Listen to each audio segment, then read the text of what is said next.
Call the member for Swansea. Thank you very much, Mr Speaker. And I rise today to acknowledge International World Maritime Day, which is being celebrated today here in this city.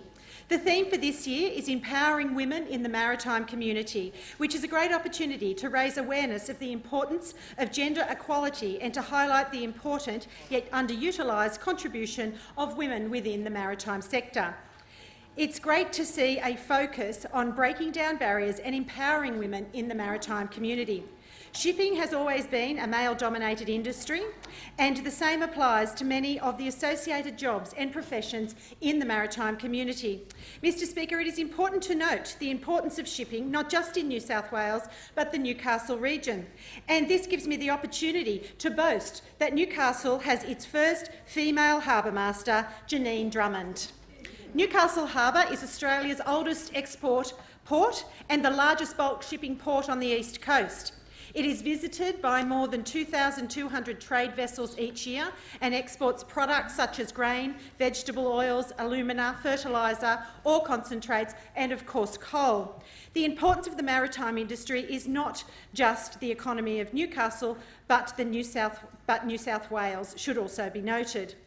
In fact, international shipping transports more than 80% of global trade to peoples and communities all over the world.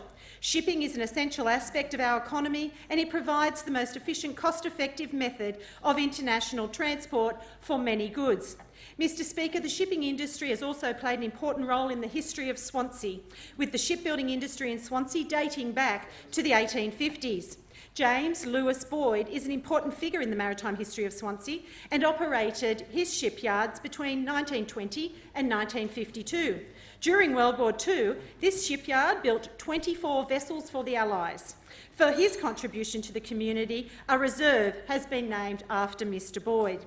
Mr Speaker, everybody knows in this place that I come from a merchant mariner family.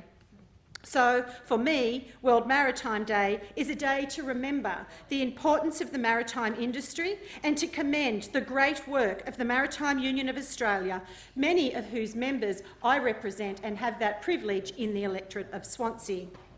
Today, the union and its members are remembering and honouring the thousands of merchant mariners who have died on the job at sea while providing integral support to Australia and allied defence forces. Merchant Navy ships and their crew have been responsible for transporting valuable cargo and personnel during wars and conflicts. Unlike other warships, they didn't have the same defensive capabilities, leaving themselves exposed to attack from the enemy. The merchant seamen were not trained for war, resulting in a massive loss of life. Most were ordinary, everyday seamen, unprepared for what was about to become before them.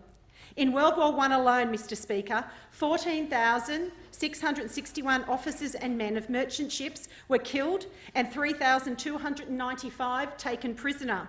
With 1 in 8 seafarers killed during the war, the loss of life was enormous and on a scale that outstrips the service-to-death ratio of all other contributors to the war.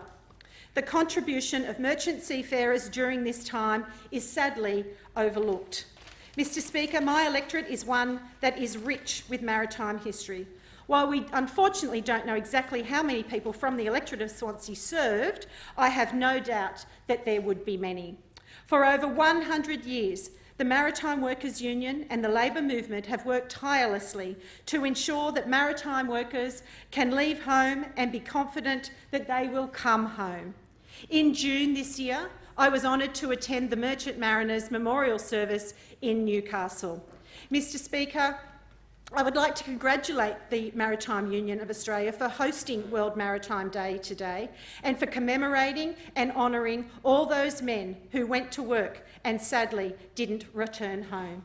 I would like to finish by thanking all merchant mariners, both past and present, for their services at sea and the legacy that they have left with us today.